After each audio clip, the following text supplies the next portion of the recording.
We're going to take on a journey into silicon reverse engineering of digital synthesizers of the 80s and 90s and uncover silicon secrets.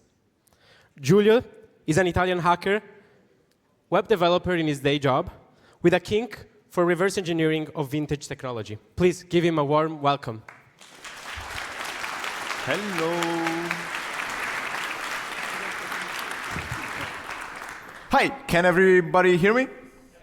Nice, so let's start. Today I wanted to bring to you this topic about proprietary silicon ICs and dubious marketing claims. Let's fight both of those with a microscope. So what are we talking about?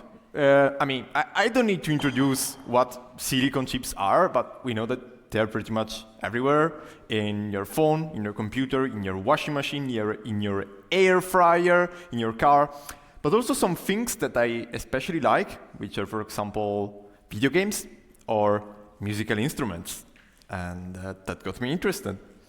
The thing about silicon chips is that some of them are very well documented. We know very well how they work internally, we know how to write software for them, we know how to emulate them, and that's really nice. For example, here the CPU from an Arduino, it's fairly well documented. There are other chips that are not so greatly documented. If we take, for example, a gaming console like the first PlayStation, it is kind of documented because the SDK for developing it leaked, and we know basically now we can emulate it perfectly, but we had to go through some hoops of understanding how it works.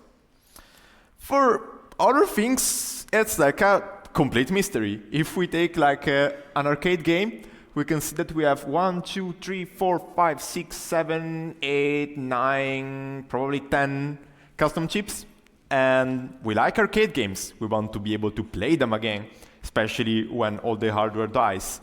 If everything is custom and undocumented, that becomes a bit complicated.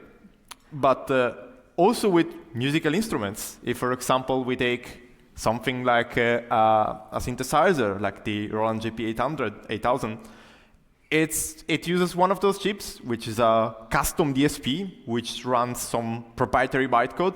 And so far, we have no idea how it works. It will be a shame if, when all the hardware dies, we are not able anymore to play instruments like those, especially since they are completely digital. They should be emulatable. So why studying this stuff? Why studying silicon chips? Well, because electronics die, we want to preserve it. And also because when we look at electronics and software from the 80s and 90s, I found it very fascinating because they had to overcome a lot of limitations of the hardware, and so they figured out a lot of tricks, which now we don't care about anymore in the age in which we have infinite memory and infinite compute. But I think it's still cool to see how they did things back then. So before going forward, I have to bring a little disclaimer, which is I have probably no idea what I'm talking about. As said in the presentation, I'm a software engineer. I work mostly on TypeScript, so I had to teach myself some electronics, because otherwise, like, I did computer science, I don't know much. But there is one specific reason why I did this. And at a certain point, I was hyper focusing on looking at old stuff and old keyboards, and I found this bad boy. The RD1000, it's a keyboard from 1986, which is like regarded as one of the very first digital pianos that were ever made. And nobody seems to know how it works. Like, I took this from a newspaper from the time, and they were talking about how details about the inner workings of this thing has been a bit of a mystery. And apparently, they sampled 88 notes of a piano, and then they processed the waveforms on a mainframe, and then they put everything into a single VLSI chip. So I was like, what? like, is this something that probably now we figure out how it works and we can emulate it? Well, no, nobody still knows how this works, and this bothered me a lot. So, what did I do? I looked at the schematic, and I was in panic because it uses a CPU, 3 RAM chips, 1, 2, 3, 4, 5, 6, 7 ROM chips, and 3 completely custom chips, even with the pin names removed. And I couldn't figure out much from this. And so my initial reaction to this was, what is going on? So much for the single VLSI chips, those are 3 of them. What are those chips doing? And my second reaction was pretty much this, and wanting to be the first one to explain to the world how this thing works. So what did I do? I found one to buy for cheap, and have it here with me, which of course doesn't have most of the chips anymore, because they're being sacrificed for a greater good. And what is this greater good that we're talking about? Putting them in acid. It's cool because you can take those chips and dump them into very hot acid, and then take very nice pictures of them with a microscope, which, if you know what you're looking at, you can understand a lot of things from them. And I didn't do this part because there are people that are far more knowledgeable and risk-taking than me, like acid is dangerous. And so I sent them to a very nice guy, which sent me in return those pictures. And so finally, for the first time, we were able to look at those chips and see how they work inside. So, from a picture like this, can we finally uncover this mystery and figure out how that thing worked? Kinda. There is... here we go into the art of silicon reverse engineering. And silicon reverse engineering, it's a thing that works because of this principle that was stated in a circuit design book, which, if we want to understand at least qualitatively how a chip works, we don't need to know all the physics and the manufacturing details, but it's enough to be able to differentiate among certain types of materials, like metals, that are the conducting wires, polysilicon, and strongly and weakly N and P doped semiconductors, and non-conductive dielectrics. If you look at this picture here, which is from a Thomson gate array chip, on the very edge of the chip, they added this kind of legend, probably to verify their own production process, in which they named the different materials with the material itself, so you can basically understand which layer, what color is it represented in the microscope picture. And I think that's really cool. So the base principle, the base unit which those devices work is CMOS, which is what technology that they started using pretty much everywhere after a certain point in the 80s, which stands for complementary metal oxide, and basically means that you can use 2 devices called the PMOS and the NMOS transistor to implement logic. The idea is that those devices work like switches. One specific device can turn something on, and another device can turn something off. I'm explicitly avoiding naming which one because I will mix them up. So I will let the slide talk for this. And with using those NMOS and PMOS, we can implement logic gates.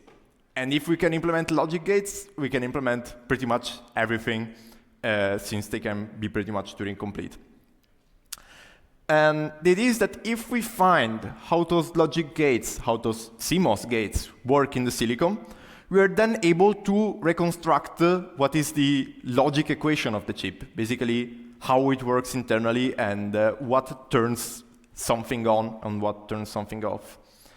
And this is an example of a NOT gate. in which the input just gets inverted. And that's an example of how a NOT gate could look if we are looking at a specific silicon chip. Of course, there are not only NOT gates, there are other things that are way more complicated. For example, NAND gates and NOR gates. And with those, pretty much, we can build everything. Now, I'm not going too much into the detail of this, but if you want to learn more, on the Silicon Prawn website, there is an amazing CMOS quiz, which basically guides you from looking at that specific picture to finally understanding what that chip does, which is really cool. But maybe we don't need to necessarily look at all the single logic gates to understand stuff from chips. When we look at the die shot, it's called, we can a lot of times recognize specific devices and by just looking at it from above and maybe like figure out a lot about the chip just by looking at it, not at the transistor level, but a much higher level. Let's talk about some examples. A lot of chips inside, once you microscope them, you can find a structure like those. And that specific structure there, it's a ROM. That is a thing that contains data. You can give it an address and will return you a specific byte. And those ROMs sometimes contain a lot of very important data, such as lookup tables or encryption keys, microcode. The thing with encryption keys is especially important because in some arcade games, the game itself was encrypted and the key to decrypt it was stored in a ROM inside a chip. So this is extremely important because even without looking at the transistors, we can look at those patterns and figure out which one is 0 and 1 and dump the keys this way.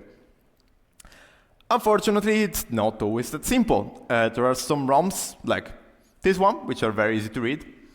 Other ones which are more dangerous to read.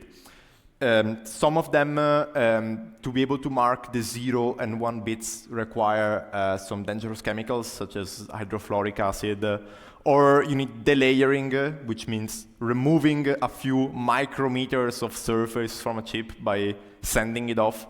And this gets complicated, but thankfully, that's not always the case. Or not everything is ROM. Sometimes you also find RAM. And by looking at RAM, you can figure out, okay, this chip has an internal memory, so it must be storing some information, like a program. And that way we can figure out how big the program is and how many bits it's using by counting the data and address lines. So that's another qualitative chip that you can, another qualitative thing that you can understand from a chip. Another thing that you can figure out is the pinout, because sometimes you don't have any information about what are the pins of a chip. But if we look at the edge part, where the connections are, we can maybe figure out which pins are input, which pins are output, which one are just power or ground. And that's another thing that can tell you very important things about the chip, especially when you don't know anything about it. But what if we want to understand actually the logic, how it works? Well, then it depends on the type of a chip. Let's start from the simplest one. Those were really popular in the 80s and 90s, and they're called gate arrays. The idea is that they are a pre-made die that can be customized by adding 2 final layers on top. It uses a pattern in which the N, P, and poly regions are always the same. It's basically a blank canvas. And then you just customize the wirings on top, which is kind of similar to how modern FPGAs work, just that this is basically hard-coded on the silicon. And those are basically the easiest to reverse engineer of all the types of silicon. Let's zoom in, let's look at how those cells work. Basically, the chip is made by several rows of those basic cells, and that's an unused one. And we can see already a few interesting features from this. One, for example, is metal wires, which conduct electricity or signals, and those 2 vertical wires are power and ground. And we can also notice that basic cell, and we can also notice vias, which are connections, holes that go from one layer to another. And that specific basic cell, it's implementing, in this case, 4 transistors. What we see here is that that green part, it's polysilicon, which it's a material out of which the inputs are made of. And those intersection pieces, I can't point, but where I wrote PFET and NFET, those are 4 transistors that can be used. And then depends what you connect, like how you put the wires on top of them.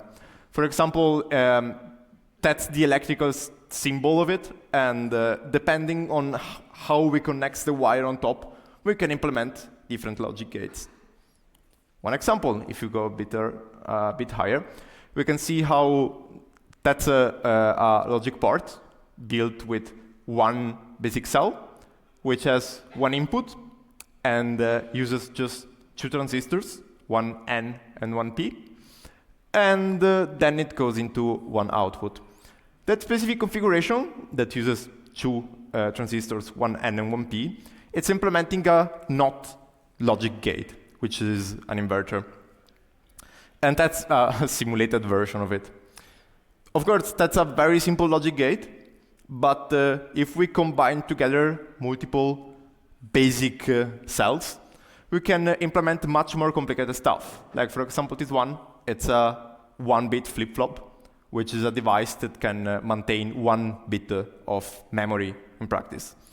So the cool thing about gate arrays is that they use all those kinds of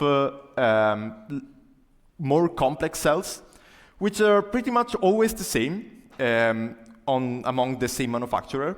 So if I find multiple chips that were always made by the same company, then they probably reuse this library over and over, and I just need to reverse engineer them once, because then basically I already understand how that specific cell works.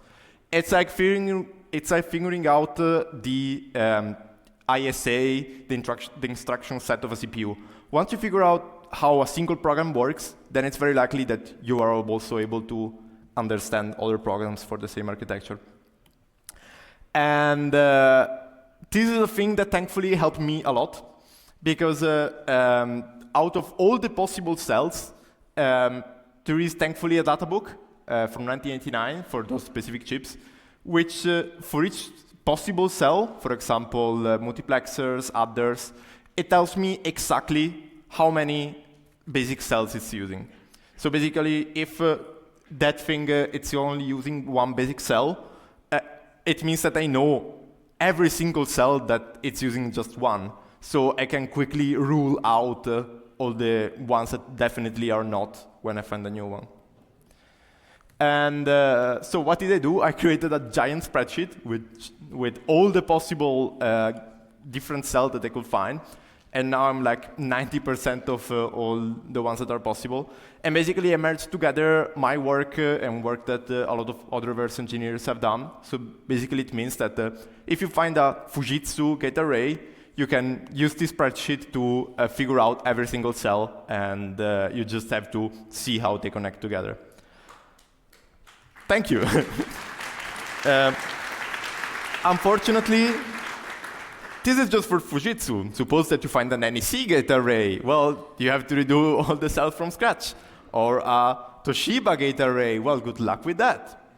And those are gate arrays, which are easy to reverse engineer. But unfortunately, a lot of other chips were made with a different technology called standard cell, which means that they don't have this repeated structure, but they are also changing where the NP and poly regions are, which means that it's even more complicated. But thankfully, we can still build like a kind of lookup library. But we see something very cool here. Let's zoom in. As I said before, we can also find specific pattern before looking at the transistor themselves. This one, for example, is a DSP multiplier. It's a part of the chip that can do multiplications really fast, And by really fast, I mean that you put the two inputs and it gives you the output combinatorially. Of course, it takes a big part of the chip because it needs to do a lot of additions. Or if we go down here, we also see a mask ROM that we can dump. So we can also dump data from here, and we also see static RAM, which we can maybe understand something from it. But if we look at the cells themselves, they are a bit more complicated. We can't rely on the repeated structure anymore, but we need to go there and do some further reverse engineering for each one. This one, for example, is one that I started reverse engineering, and I found some cells, and then I marked each N and P transistor and saw how they connect together. And with it, I figured out that one is an inverter, and another one, it's two ends that go into a NOR with a NOT, which it's called an AOI port. So it's a lot of work, other stuff that you have to reverse engineer. And that's just for Fujitsu. If you go into Toshiba, you find different cells, which are even more densely packed, and it's even more complicated to find out what's going on. The very, very cool thing is that this chip has been completely reverse engineered, which it's crazy given how complicated it is, and some people in the scene are insane and do some amazing work. But I just wanted to tell you some things that I learned along the way. So let's go into maybe the more interesting part. Okay, so how do we take all this knowledge, put it together, and convert a chip to code, maybe to an emulator? Well, let's look back at the chips from my piano, the one that I was talking about. And those are gate arrays. They present that repeated structure, and we know now, thanks to the spreadsheet and other work that other people did, what cells they're using. But we need some tooling. We need like software to help us doing that. So what is the best software that I came up with to work with silicon? Well, of course, JavaScript and Inkscape. I mean, that's the standard of the industry. And why those? Because it allowed me to draw on top of the picture, draw vectors, then import them into a script and do stuff with the script and maybe automate some of the process. The first thing that I did is annotating all the cell boundaries, which means finding where each cell is. Basically, to do this, you need to find all the domains that do not connect between each other and just connects externally. And once I did this, I ran a script that allowed me to crop all those areas, and I got some nice pictures of all my gates. And with that, I just manually put them in the right folder, so that I ended up with like 30 different kind of cells, which was actually not too much. So that was something that it didn't make sense to automate further. And then for each cell, I annotated what is the cell configuration. Suppose that you have an AND logic port. You want to annotate where the input 1 and the input 2 and the output is. Or if you have like an adder with 4 bits of input, you need to annotate where all the inputs and outputs are. I did that with Inkscape just by placing a circle on top of the input and output area, and you will see later why I did this. Then came the most tedious part, which was annotating the wires, and for each chip this took like 3 days of work. So it was a bit tedious, but it was not the end of the world. The problem was that the first time that I did it, I couldn't figure out a few things, so I did some mistakes. So I did the first, the second, the third, and then I did the first one again because there were too many errors. And trust me, I tried to automate this. You have to do it by hand, basically. And then we take all the data that we collected previously, the boundaries of the cell, where the inputs output are, and the wires, and we see where they intersect. So that this way we're able to make a list of cells, what they are, what are the IDs that are going into inputs, and what are the IDs that are going into output. In technical terms, this basically means recovering a netlist. So this way, we are basically recreating a schematic of the circuit. And what the thing that I did here is that I brought a small code generator, which took all the annotation that I did and outputted the Verilog code, which is a complete mess right now because it was every single thing put together without names. And I converted all the logic parts into expressions so that maybe I could figure out things from here. And then I started refactoring. I started going backwards from what I knew. I started giving name to things. One thing that you do sometimes is figure out what some values in RAM are meant to be, what is the configuration. And you can find the cycle counters. And the cycle counters is an idea that chips do things in different times. For example, they don't process everything at once, but they do something in the first cycle, something in the second cycle, something in the third cycle, and then they loop back.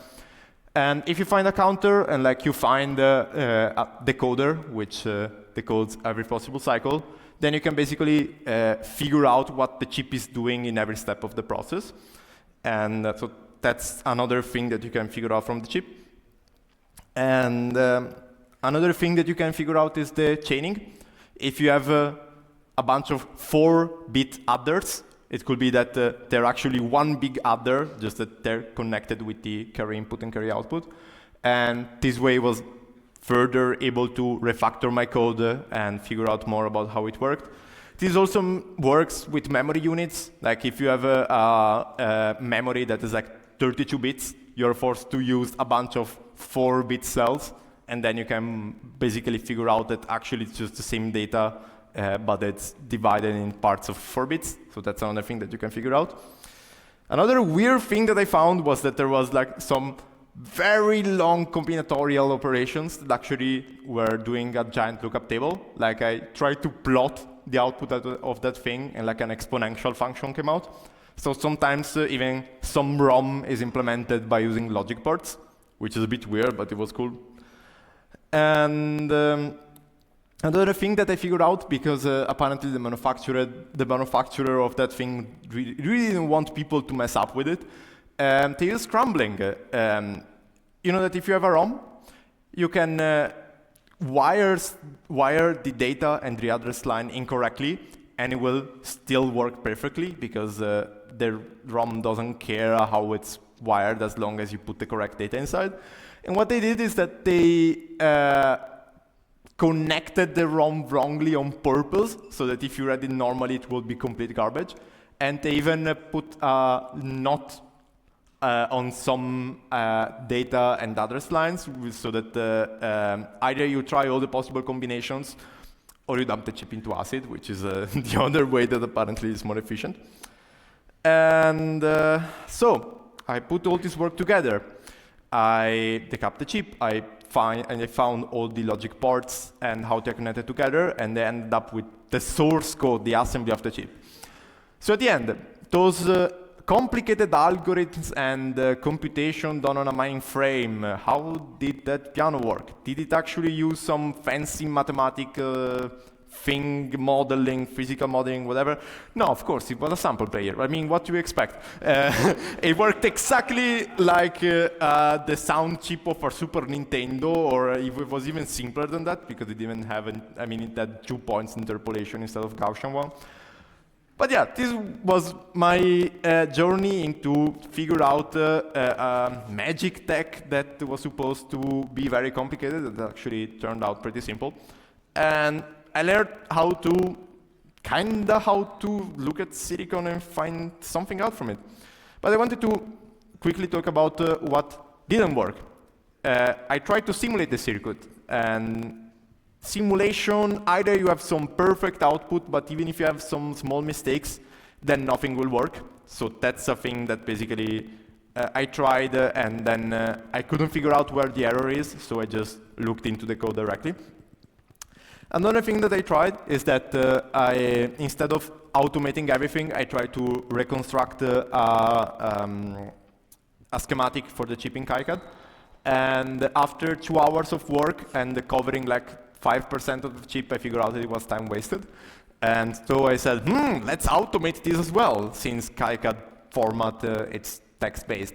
So I pretty much outputted the entire content of the chip as it is on a KiCad schematic, but then I had to connect the things together, and even if I did that automatically, then I would still have had to recombine no, it was too complicated, so Verilog worked very well. Another thing that I saw other people doing is using computer vision to recognize the cells themselves instead of doing it manually. Which I didn't do because recognizing the cells at the end was like something like 1 hour of work, thankfully. And the last thing that I didn't even try was like trying on the wires, which was way too complicated. Like you can see that you can sometimes barely, even by human eye, figure out what is going on here. So I would have had to train a machine learning model and make it work on this kind of data. So I figured out that I could just raw dog it and annotate all the wires by hand. What worked though, it's the conversion of SVG to Verilog with scripts and Inkscape, which proved to be a bit buggy, but an amazing tool for just annotating images and figuring out stuff from it. So the last thing that I want to talk about, I mentioned before the Fujitsu standard cells, which I still have no idea, most of them, how they work. But we know how that chip works, which is a chip from an NES cartridge. So what I plan to do is trace the chip, figure out the cells, and figure out the cells backwards from the fact that we already know how the chip works. And so that's one thing that I will try to do eventually to figure out the Fujitsu standard cells. So I wanted to say thank you for listening to my yapping.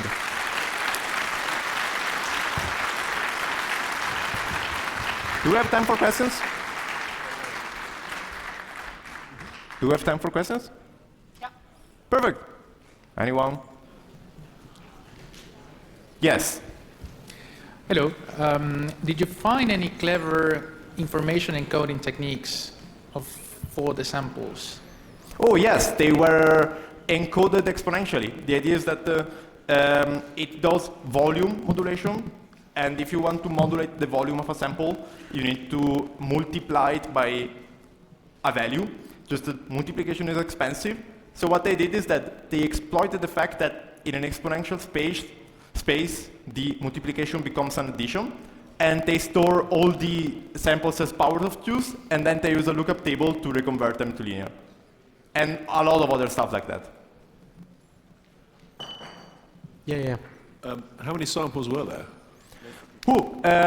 It's cool because all those samples are limited to a size of 2048 samples in total, so there were a bunch of single cycle waveforms that were played together, and in the ROM it was like 20 samples, I think, just that they were cleverly combined together.